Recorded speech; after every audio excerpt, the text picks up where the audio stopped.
100க்கும் மேற்பட்ட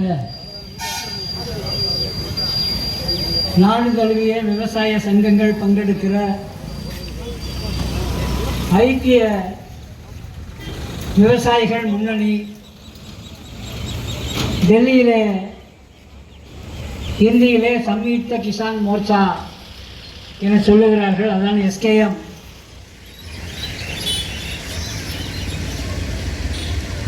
போராட்டம் தொடங்கிய 4வது இந்தியா முழுவதும் பேரணிகளாக நடத்த வேண்டும் என வருகிற 26ஆம் தேதி இந்தியாவிலுடைய அனைத்து மாவட்ட தலைநகரங்களிலும் பேரணிகள் நடைபெற இருக்கிறது. நம்முடைய தமிழ்நாட்டு சூழல் பேரணி என்றாலே ஆளுங்கட்சி எதிர்கட்சி தான் நடத்த முடியும் என்கிற நிலையிலே பேரணி நடத்துவதற்கான வாய்ப்பில்லாத சூழலிலே மாவட்ட தலைநகரங்களிலே ஒரு பெருந்திரள் ஆர்ப்பாட்டத்தை நடத்துவதற்கு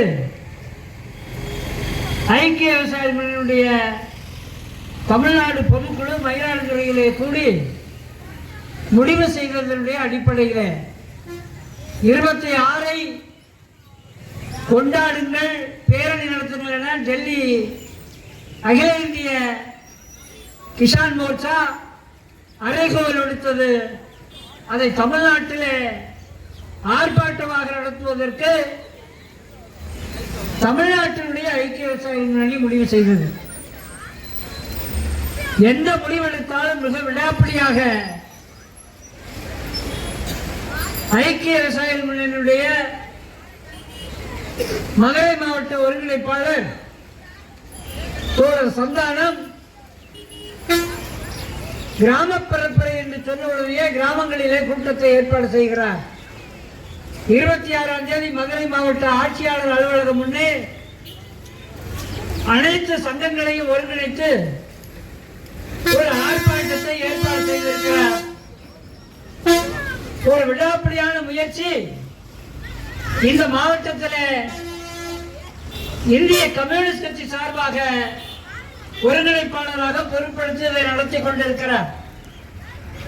இதில் இந்திய கம்யூனிஸ்ட் கட்சியினுடைய தமிழ்நாடு விவசாயிகள் சங்கம், மார்க்சிஸ்ட் கம்யூனிஸ்ட் கட்சியினுடைய விவசாயிகள் சங்கம், மக்கள் அதிகாரம், இந்திய புரட்சிகர கம்யூனிஸ்ட் கட்சி, தமிழ்நாடு உழவர் சங்கம், விவசாய தொழிலாளர் சங்கங்கள், அகில இந்திய விவசாயிகள் மகாசபை என பல்வேறு அமைப்புகள் இந்த பரம்பரை இயக்கத்திலே கலந்து கொள்கிறார்கள்.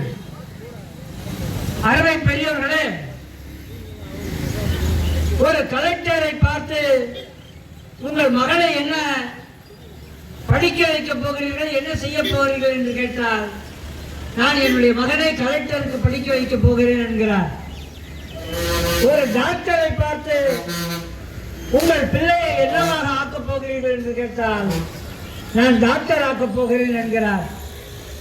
ஒரு பொறியாளர் என்ஜினியர் வீட்டு பிள்ளையை என்ன செய்ய போகிறேன் என கேட்டால் அவர் சொல்லுகிறார், நான் ஒரு பொறியாளராக என்ஜினியராக படிக்க வைக்க போகிறேன் என்று சொல்லுகிறார். ஏன் ஒரு அமைச்சர் கூட என்னுடைய பிள்ளைக்கு வருங்காலத்தில் ஒரு எம்எல்ஏ சீட்டு நான் அமைச்சர் ஆக்குவேன் என்பதிலே தெளிவாக இருக்கிறார்கள். ஆனால் ஒரு விவசாயியை பார்த்து, நம்ம சாத்தமணி விவசாயியை பார்த்து உங்க பிள்ளைய நீங்க என்ன செய்ய போறீங்கன்னு கேட்டா, எந்த ஒரு விவசாயியும் என் பிள்ளையை நான் விவசாயி ஆக்க போறேன்னு சொல்லுவதற்கு தயாராக இல்லை. ஏன் இன்ஜினியர் ஆக்கணும், டாக்டர் ஆக்கணும், கலெக்டர் ஆக்கணும், அமைச்சர் ஆக்கணும் என்று கனவு காணுகிறவர்கள் மத்தியில ஊருக்கு சோறு போடுகிற விவசாயியாக ஆக்க வேண்டும் என்கிற ஒரு ஆசையோ விருப்பமோ நம்முடைய விவசாயிகளுக்கு கிடையாது. ஏனென்றால் விவசாயம் நட்ட விவசாயமாக இருக்கிறது. இங்கே தோழர் ஆரோக்கியமேரி அவர்கள் சொன்னது போல உழுதவன் கணக்கு பார்த்தால் உழக்கு கூட மிஞ்சாது என்பதுதான் இங்கு இருக்கிற நிலையாக இருக்கிறது. நாம் விவசாயம் செய்வதற்கு விலைக்காக அலைய வேண்டியிருக்கிறது. இன்றைக்கு செறிவூட்டப்பட்ட விதைகள் என வந்திருக்கிறது. நீங்க அந்த விதையை ஒரு தடவை தான் பயன்படுத்த முடியும். கடந்த காலங்களில் விதையை சேமித்து வச்சு அதையே நீங்க விவசாயத்துக்கு பயன்படுத்துற மாதிரி விதையை பயன்படுத்த முடியாது. உரம், பூச்சி மருந்து, ஊக்க மருந்து இவ்வளவு போட்டீங்கன்னா செலவு என்பது அத்துக்கிட்டு போகுது. நாளைக்கு அறுவடை பண்ணா, நெல்லை அறுவடை பண்ணா, இல்லை நீங்க போட்ட சோளத்தை அறுவடை பண்ணா, காய்கறிய பூ அறுவடை பண்ணீங்கன்னா அதனுடைய விலை நீங்கள் செலவழித்த காசு உங்கள் வித்து வர்ற விலையில பாதியா கூட இல்லாமல் முடிச்சுக்கிட்டு இருக்கோம். ஆனால் திரும்ப நம்ம என்ன செய்யறோம்? வயக்காடை மொட்டையா போடக்கூடாது என்பதற்காக மீண்டும் அதே விவசாயத்தை திரும்ப திரும்ப செய்கிறோம். நஷ்டமானாலும் ஊருக்கான உணவை உற்பத்தி செய்யக்கூடியவனாக விவசாயி இருக்கிறார்.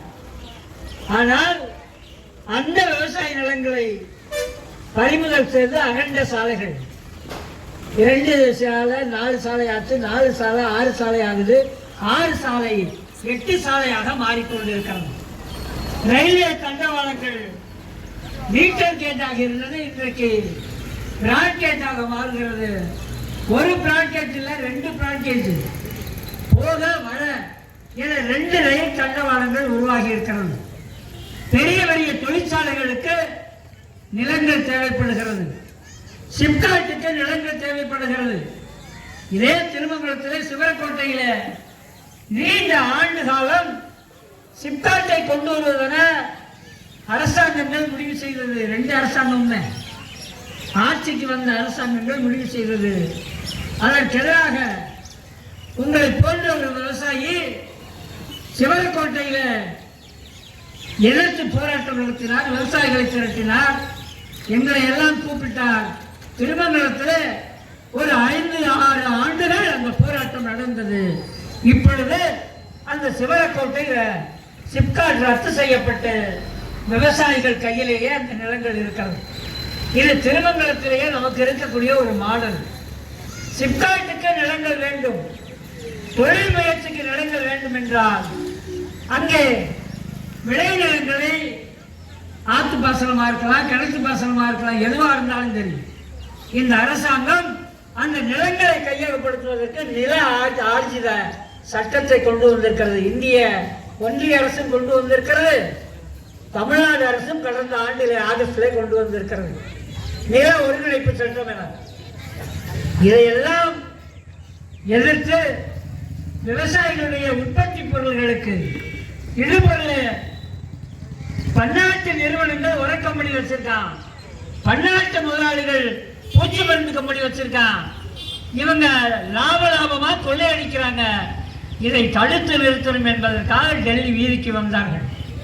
நாங்கள் உற்பத்தி செய்யக்கூடிய நெல்லுக்கும் கரும்புக்கும் வாழைக்கும் குறைந்தபட்ச விலை, ஒரு மினிமம் சப்போர்ட்டிங் பிரைஸ், ஆதரவு விலையை இந்த அரசாங்கம் நிர்ணயிக்க வேண்டும் என்கிற கோரிக்கையோடு பஞ்சாப், ஹரியானா, ராஜஸ்தான், ஆந்திரா, கர்நாடகா, தமிழ்நாடு விவசாயிகள் டெல்லியிலே திரண்டார்கள்.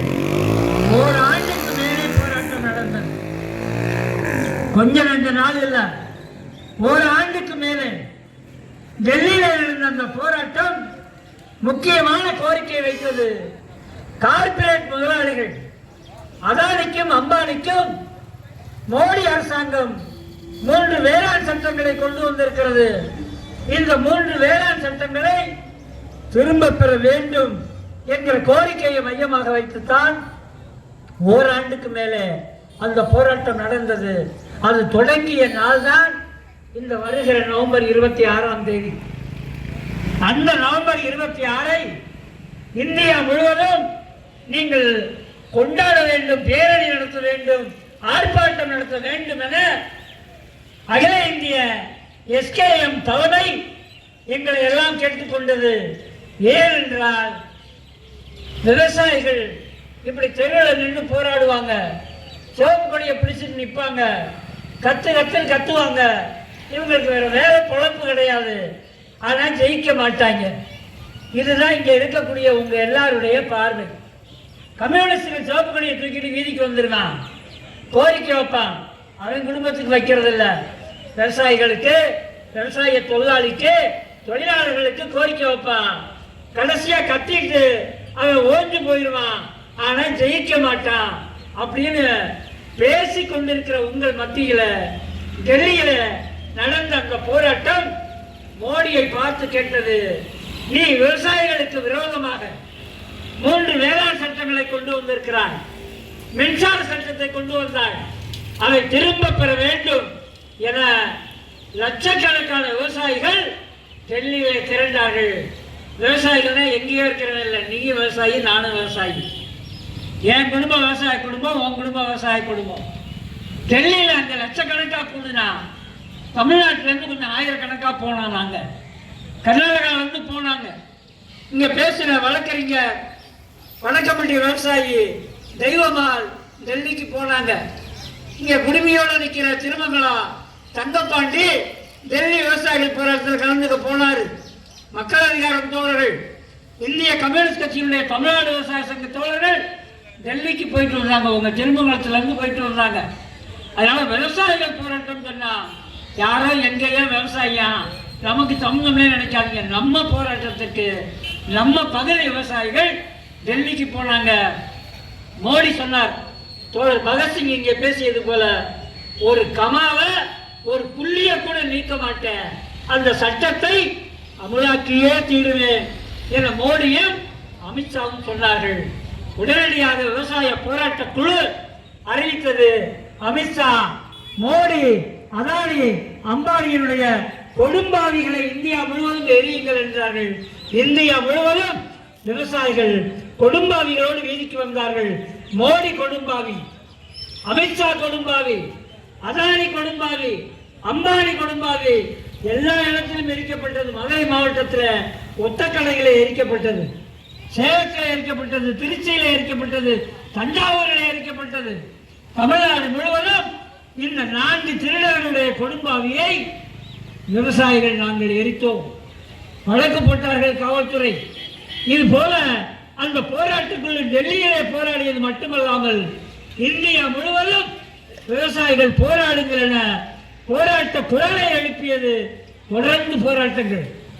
உத்தரப்பிரதேசத்திலே லக்கிம்பூர் என்கிற ஒரு இடம், அங்கே விவசாயிகள் போராடி கொண்டிருக்கிறார்கள். அங்கு இருக்கிற பாரதிய ஜனதா கட்சியினுடைய நாடாளுமன்ற உறுப்பினர் எம்பி, அவனுடைய மகன் அந்த கூட்டத்துக்குள்ளே ஜீப்பை இறக்கி அங்க இருக்கிற விவசாயிகள் 2-3 பேரை கொண்டுட்டான். விவசாயிகளை கொள்றான். அவனை கைது செய்ய மோடி அரசுக்கு துப்பில்லை. உத்தரப்பிரதேசத்திலே ஆட்சி ஆளக்கூடிய பாரதிய ஜனதா அரசு வேடிக்கை பார்க்கிறது. விவசாயிகளுடைய போராட்டம் அவனை கைது செய்ய வைத்தது. இப்படி வெற்றிகரமான வெற்றிகளை விவசாய சங்கம் அடுக்க ஆரம்பித்தது. அதனுடைய விளைவு வேற வழி இல்லாமல் மோடியும் அமித்ஷாவும் இறங்கி வந்தார்கள். சரி, நாங்கள் திரும்ப பெறுகிறோம், நீங்கள் போராட்டத்தை முடித்துக் கொண்டு உங்க ஊருக்கு போங்க என்று சொன்ன பொழுது நாங்க ஊருக்கு போக தயாரா இருக்கோம். நீ உன் வாயால வடை சொல்றவன், வாயில வடை சொல்றவன் ஒருத்தனுக்கு பேர் வந்துச்சுன்னா அது மோடிக்கு தான் வந்துச்சு. நீ எங்கள்கிட்ட வந்து வடை சுடாத. நீ அந்த 3 வேளாண் சட்டங்களை திரும்ப பெறுகிறோம் என வாயிலே சொல்லுகிறாய். எந்த நாடாளுமன்றத்திலே நீ அந்த 3 வேளாண் சட்டங்களை நிறைவேற்றினாயோ, டெல்லியில் இருக்கிற எந்த நாடாளுமன்ற கூட்டத்தில் நீ நிறைவேற்றினாயோ, அதே நாடாளுமன்றத்தில் நீ மீண்டும் திரும்ப பெறுகிறோம் என்கிற தீர்மானத்தை கொண்டு வர வேண்டும் என்கிற வேண்டுகோளை விவசாயிகள் போராட்ட குழு எஸ்கேஎம்னுடைய தலைமை மோடிக்கு எச்சரிக்கை விடுத்தது. வேற வழி இல்லை. போராட்டம் தொடர்கிறது. 2 ஆண்டு ஆனாலும் 3 ஆண்டு ஆனாலும் டெல்லியை சுற்றி பஞ்சாப் எல்லையிலே, ஹரியானா எல்லையிலே, ராஜஸ்தான் எல்லையிலே விவசாயிகள் குவிந்திருக்கிறார்கள். வேறு வழி இல்லாமல் மோடி இந்திய நாடாளுமன்றத்திலே அவர் நிறைவேற்றிய அந்த 3 வேளாண் சட்டங்களை திரும்ப பெறுகிற தீர்மானத்தை நாடாளுமன்றத்திலே கொண்டு வந்தார். மிகப்பெரிய வெற்றி, விவசாயிகள் போராட்டத்திற்கு கிடைத்த வெற்றி. அந்த வெற்றியை நாடு முழுவதும் விவசாயிகள் கொண்டாடினார்கள். விவசாயிகள் வீட்டு பிள்ளைகள் கொண்டாடினார்கள். விவசாயிகள் வீடுகளில் இருந்து பொறியாளராக, மருத்துவராக, காவல்துறைக்கு இப்படி பணிக்கு போனவர்கள் எல்லாம் எங்க அப்பன் என் தாத்தன் விவசாயினா தோத்து போவான்னு நினைச்சோம். ஆனால் இந்திய விவசாயிகள் போராட்டம் மூலமாக ஒரு நாடாளுமன்றத்தையே பணிய வைத்திருக்கிறார்கள், பிரதமரை பணிய வைத்திருக்கிறார்கள் என்கிற அந்த செய்தி உலகம் முழுவதும் பரவியது. உலகமே திரும்பி பார்த்தது. விவசாயிகளுடைய போராட்டம் இந்திய நாடாளுமன்றத்தை அசைக்க முடியாத மோடியை, தோற்கடிக்க முடியாத மோடியை தோற்கடித்து மண்டியிட செய்தது. அந்த வெற்றி நாளுக்கான சொந்தக்காரர்கள் தான் இங்கே அமர்ந்திருக்கக்கூடிய விவசாய சங்கத்தை சேர்ந்தவர்கள். பஞ்சாப், ஹரியானா உட்பட 100 விவசாய சங்கங்கள் குறையாமல் இருக்கிறார்கள். நீங்க யாரோ கம்யூனிஸ்ட் கட்சி விவசாய சங்கங்கள் மட்டும் இல்ல, கம்யூனிஸ்ட் கட்சி விவசாய சங்கங்கள், பொதுவாக இருக்கிற விவசாய சங்கங்கள், பச்சை துண்டு விவசாய சங்கங்கள், சிவப்பு துண்டு விவசாய சங்கங்கள் 60-70 சங்கங்களுக்கு மேலே அந்த போராட்ட குழுவிலே இருக்கிறார்கள். அவர்கள் வெற்றி பெற்ற பிறகுதான் நீ ஒப்பந்தத்தை நிறைவேற்று, ஒத்துக்கொண்டதை நிறைவேற்றி என மோடிக்கு சொல்லிவிட்டு ஊருக்கு திரும்பினார்கள். அருமை சாத்தங்குடி விவசாய பெருமக்களே, உங்களை பார்த்து கேட்கிறோம். இங்கே அமர்ந்திருப்பவர்கள் தோல்வி அடைந்தவர்கள் கிடையாது. இங்கே அமர்ந்திருப்பவர்கள் அந்த டெல்லி விவசாயிகள் போராட்டத்திலே பங்கெடுத்தவர்கள், வெற்றி பெற்றவர்கள், மோடியையே மண்டியிட செய்தவர்கள் என்பதை நீங்கள் புரிந்து கொள்ள வேண்டும். ஏனென்றால் விவசாயிகள் நினைத்தால், தொழிலாளர்கள் நினைத்தால் எந்த அரசையும் மண்டியிட வைக்க முடியும். உங்களுக்கு தெரியும், தமிழ்நாட்டிலே 12 மணி நேர வேலை சட்டத்தை கொண்டு வந்தார்கள். இல்லை இல்லை, மே தினம் எங்களுக்கு 8 மணி நேர உரிமையை கொடுத்திருக்கிறது, உலகம் முழுவதும் 8 மணி நேர சட்டம் தான் இருக்கிறது என்று சொன்னவுடன் தொழிலாளர்கள் வீதிக்கு வந்தார்கள். தமிழ்நாடு அரசு பணிந்து பின்வாங்கி அந்த 12 மணி நேர சட்டத்தை திரும்ப பெற்றது. தொழிலாளர் போராட்டமும் விவசாயிகள் போராட்டமும் தோல்வி அடைந்ததாக வரலாறே கிடையாது. அருமை நண்பர்களை, உங்களை பார்த்து கேட்கிறோம். இந்த ஐக்கிய விவசாயிகள் முன்னணி, விவசாய சங்கங்களுடைய ஐக்கிய முன்னணி, இந்த பல சங்கங்கள் இதில் நாங்கள் இருக்கிறோம். இந்தியா முழுவதும் 70-80 சங்கங்களுக்கு குறையாமல் இருக்கிறார்கள். மீண்டும் போராட தயாராகி கொண்டிருக்கிறார்கள். இந்த வருகிற நவம்பர் 26, இன்னைக்கு தேதி 22, இடையில இன்னும் 3 நாட்கள் இருக்கிறது. நாடு முழுவதும் 26ஆம் தேதி பேரணிகளும் ஆர்ப்பாட்டங்களும் தர்ணாக்களும் நடைபெற இருக்கிறது. மதுரை மாவட்டத்திலே, மதுரை மாவட்ட கலெக்டர் ஆபீஸ் முன்னே, ஆட்சியாளர் அலுவலகத்திற்கு முன்னே ஒரு மிகப்பெரிய விவசாயிகள் ஆர்ப்பாட்டத்தை இந்த ஐக்கிய விவசாயிகள் முன்னணி, இதில் பங்கெடுக்கிற விவசாய சங்கங்கள் ஏற்பாடு செய்திருக்கிறோம். நெல் விவசாயம் பண்றவங்க, மக்காச்சோள விவசாயம் பண்றவங்க, பூ விவசாயம் பண்றவங்க, காய்கறி விவசாயம் பண்றவங்க, தயவு செய்து உங்களுடைய கோரிக்கைகளை பேச, விவாதிக்க, தீர்த்து கொள்ள நீங்கள் இணைய வேண்டியது இடதுசாரி விவசாய சங்கங்களோடும் இங்கு இருக்கிற அந்த சங்கங்களின் கூட்டமைப்பான ஐக்கிய விவசாயிகள் முன்னணியில உங்களை இணைத்துக் கொள்ள வேண்டும்.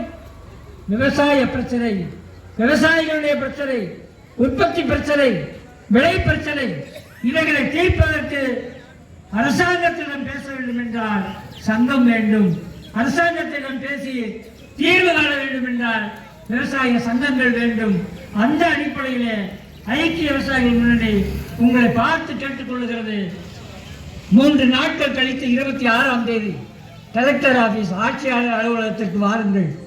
நூற்றுக்கணக்கான விவசாயிகள், விவசாய சங்கங்கள் பல வண்ண கொடிகளோடு அங்கே திரள தயாராக இருக்கிறார்கள்.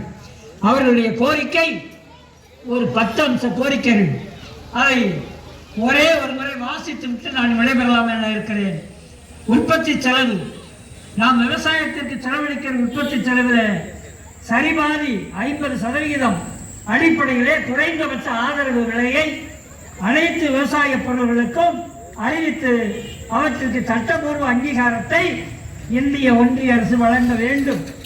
விவசாயிகளின் அனைத்து கடன்களையும், கோடி கோடியா கடை வாங்கினவன் பூரா வெளிநாட்டுக்கு தப்பி ஓடுறான்.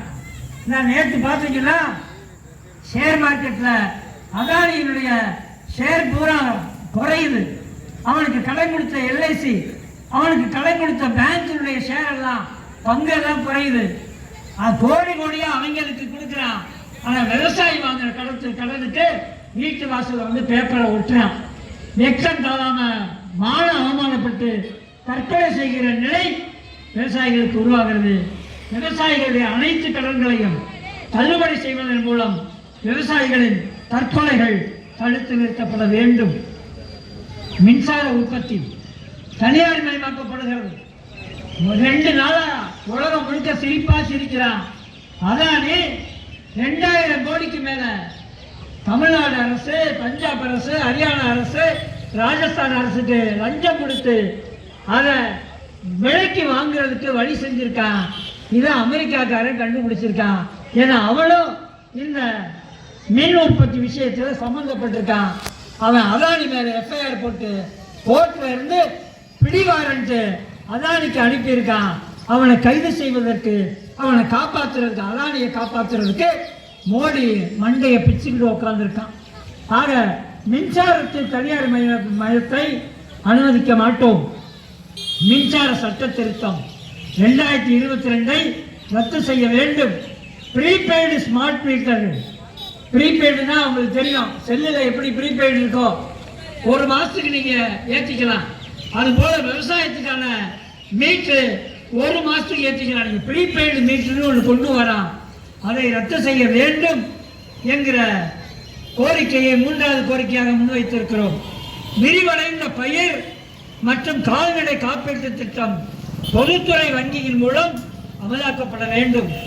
60 வயது நிரம்பிய விவசாயிகள், நீங்க அமைச்சருக்கு, எம்எல்ஏ, எம்பிக்கு கூட ஓய்வூதியம் வச்சிருக்கான், பென்ஷன். அமைச்சராக இருந்ததுக்கு அடிச்சு கொள்ளையடிச்சு குமிச்சிருப்பாங்க. அவனுக்கு பென்ஷன், எம்எல்ஏக்கு பென்ஷன், எம்பிக்கு பென்ஷன், அதிகாரிகளுக்கு பென்ஷன் கொடுக்குறான். ஆனா 60 வயசு ஆயிடுச்சுனா விவசாயி ரோட்ல வந்து கோயில் முன்னாடி உட்கார்ந்துருக்கான். வெக்கமா இருக்கு. கையை நீட்டி பிச்சை கேட்கிற நிலையில நாம் நம்முடைய பெற்றோர்களை வீதிக்கு அனுப்பி இருக்கிறோம். 60 வயது முடிந்த விவசாயிகள், விவசாய தொழிலாளர்களுக்கு மாதம் 10,000 பென்ஷன் வழங்கப்பட வேண்டும், ஓய்வூதியம் வழங்கப்பட வேண்டும். 100 நாள் வேலை திட்டம் விவசாய தொழிற்சங்கங்களுடைய 15-20 ஆண்டுகளுடைய விளைவுதான் அந்த 100 நாள் வேலை திட்டம். வருடத்திற்கு 100 நாளாவது வேலை முடியன. இங்கே தோழர்கள் வரிசையாக அதை பற்றி சொன்னார்கள். அந்த வேலை திட்டத்தில் நாங்கள் கேட்பது ஏக தில்லுமுள்ளு நடக்குது. பேர் எழுதிக்கிறான், வேலைக்கே வரலைனாலும் வீட்டில் வந்து கையெழுத்து வாங்கிக்கிறான், சம்பளத்தை எடுத்துட்டு போயிடுறான், அவன் எடுத்துக்கிறான் முழுசா. இது போன்ற ஏராளமான தில்லுமுள்ளுகள். 100 நாள் வேலை திட்டத்தில் வேலை நாட்களை 200 நாட்களாக உயர்த்தணும். ஊதியம் ஒரு நாளைக்கு 600 ரூபாயாக உயர்த்தணும். 100 நாள் வேலை திட்டத்திலிருந்து நிறைய குடும்பங்கள் மோடி அரசு வெளியேற்றி இருக்கிறது. எண்ணிக்கையை குறைத்திருக்கிறது, நிதி ஒதுக்கீட்டை குறைத்திருக்கிறது. அந்த வெளியேற்றிய குடும்பங்களை 100 நாள் வேலை திட்டத்தில் இணைக்க வேண்டும். நிலுவையுள்ள ஊதிய தொகையை உடனடியாக வழங்கப்பட வேண்டும். விவசாயிகள் ஒப்புதல் இல்லாமல் கொண்டு வர சட்டம் பூரா ஒப்புதல் தேவையில்லை. நாளைக்கு இந்த ரோடை இன்னும் அகலப்படுத்த முடிவு பண்ணிட்டானா அங்கிட்டு இடிப்பான், இங்கிட்டு இடிப்பான். நீ குறுக்க வந்து மறியல் பண்ணினா அடித்து தூக்கி போட்டு மண்டபத்தில் கொண்டு உட்கார வச்சுட்டு அந்த இடங்களை இடிப்பான். கேட்டா உன்னை கேட்க வேண்டிய அவசியம் இல்லைன்றான். அதான் மேலூர் வட்டாரத்தில் 11 கிராமங்கள், அரிட்டாப்பட்டின்னு சொன்னாங்க, அரிட்டாப்பட்டி, மாங்குளம், செட்டியப்பட்டி, நாயக்கர்பட்டி என ஒரு 11 கிராமங்கள் நேற்று கூடியிருக்காங்க. ஆயிரக்கணக்கான பேர் அரிட்டாப்பட்டியில் கூடி 5000 ஏக்கரை வேதாந்தா, தூத்துக்குடியில் 17 பேரை படுகொலை செய்த அந்த ஸ்டெர்லைட் கம்பெனி இருக்கிறது, அதனுடைய முதலாளி வேதாந்தா கம்பெனிக்கு நம்முடைய மேலூர், மதுரை மாவட்டம் மேலூர் வட்டாரத்தில் 11 கிராமங்கள் இருக்கிற 5000 ஏக்கரை அள்ளி கொடுக்கறதுக்கு மோடி அரசு முடிவு செய்திருக்கிறது. கலெக்டர் கேட்டால் தெரியல என்றாரு. முதலமைச்சர் அங்கிருந்து சொல்றாரு, நம்மகிட்ட இன்னும் அவங்க பெர்மிஷன் கேட்கல என்றாரு. நேற்று அமைச்சர் பொன்முடி அறிவித்திருக்கிறார், நிச்சயமாக மோடி சொன்னாலும் வேதாந்தா கேட்டால் நாங்கள் அனுமதி கொடுக்க மாட்டோம், மறுப்போம் என தமிழ்நாடு அரசு சொல்லி இருக்கிறது. அந்த வாக்குறுதியிலே உறுதியாக நில்லுங்கள் என தமிழ்நாடு அரசை நாங்கள் கேட்டுக்கொள்கிறோம். விவசாயிகளுடைய ஒப்புதல் இல்லாமல் சிப்காட்டுக்கு, சாலை விரிவாக்கத்துக்கு, தொழிற்சாலைகளுக்கு அல்லது ஆய்வுக்கு நிலத்துக்கு அடியில் என்னமோ இருக்கு, மங்கனீஸ் இருக்கு, நிலத்துக்கு அடியில் ஹைட்ரோ கார்பன் இருக்கு. இப்ப என்னடா இருக்குன்னு கேட்டா டங்ஸ்டன்றான். டங்ஸ்டன்னா என்ன? அந்த பல்பில் உள்ள எரியும் பாருங்க, அந்த இலைக்கு பேரு டங்ஸ்டன். அந்த டங்ஸ்டன் நிறுவனத்தை கொண்டு வர்றான் ஹிந்துஸ்தான் ஜிங்க் கம்பெனின்னு ஒரு கம்பெனி. அது வேளாண் அவருடைய கம்பெனி. 5000 ஏக்கர் நம்ம மதுரை மாவட்டம் மேலூர். மதுரைக்கு அந்த பக்கம் எடுத்திருக்காங்கன்னா மதுரைக்கு இந்த பக்கம் எடுக்கிறதுக்கு ரொம்ப நாள் போகாது என்பதை சொல்லி விவசாயிகளுடைய ஒப்புதல் இல்லாமல் நிலம் கையகப்படுத்துவதை மத்திய அரசாக இருந்தாலும் சரி, மாநில அரசாக இருந்தாலும் சரி, நீங்கள் அப்படி ஒரு சட்டத்தை நிறைவேற்றி இருந்தால் திரும்ப பெறுங்கள் என்பது நம்முடைய எஸ்கேஎம்னுடைய தமிழ்நாடு முடிவு என்பதையும் சேர்த்து சொல்லி, வன உரிமை சட்டம் 2006 அமல்படுத்தப்பட வேண்டும் என்கிற இந்த கோரிக்கைகளை 10 கோரிக்கைகளை முன்வைத்திருக்கிற அகில இந்திய அளவு முடிவு, டெல்லி தொடங்கி கன்னியாகுமரி வரை இந்த 10 கோரிக்கைகள் இன்றைக்கு கிராமங்களிலே பேசப்பட்டுக் கொண்டிருக்கிறது. இதை நிறைவேற்றுவதற்கு 3 மாதம் அவகாசம் தருகிறோம். 26ஆம் தேதியிலிருந்து 3 மாசம் நாங்கள் அவகாசம் தரோம். நிறைவேற்றலைன்னு சொன்னா மறுபடியும் லட்சக்கணக்கான விவசாயிகள் டெல்லி வீதிகளிலே வந்து திரளுவோம் திரளுவோம் திரளுவோம் என போராட்ட அறிவிப்பை அகில இந்திய தலைமை சொல்லி இருக்கிறது. தமிழ்நாடு தலைமை அமலாக்கம், மதுரை தலைமை எப்பொழுதுமே தோழர் சந்தானம் அவருடைய தோழமையோடு துணையோடு அவர் அக்கம் பக்கமாக நாங்கள் நிற்க தயாராக இருக்கிறோம். விவசாயிகளை வெற்றி பெறச் செய்வோம், விவசாய போராட்டங்களை வெற்றி பெறச் செய்வோம், விவசாய சங்கங்களை வெற்றி பெறச் செய்வோம். விவசாய சங்கங்களுடைய கூட்டமைப்பான ஐக்கிய விவசாயிகள் முன்னணியில உங்களை இணைத்துக் கொள்ளுங்கள் என ஐக்கிய விவசாயிகள் முன்னணி சார்பாக உங்களை பணிவன்போடு கேட்டு இந்த வாய்ப்பை எனக்கு அளித்த ஐக்கிய விவசாயிகள் முன்னணியுடைய மாவட்ட ஒருங்கிணைப்பாளர் அருமை தோழர் சந்தானம் அவர்களுக்கும் மாவட்ட அமைப்பு தோழர்களுக்கும் தமிழ்நாடு உழவர் சங்கம் சார்பாக என்னுடைய நன்றியை தெரிவித்துக் கொள்கிறேன். நன்றி, வணக்கம் தோழர்கள்.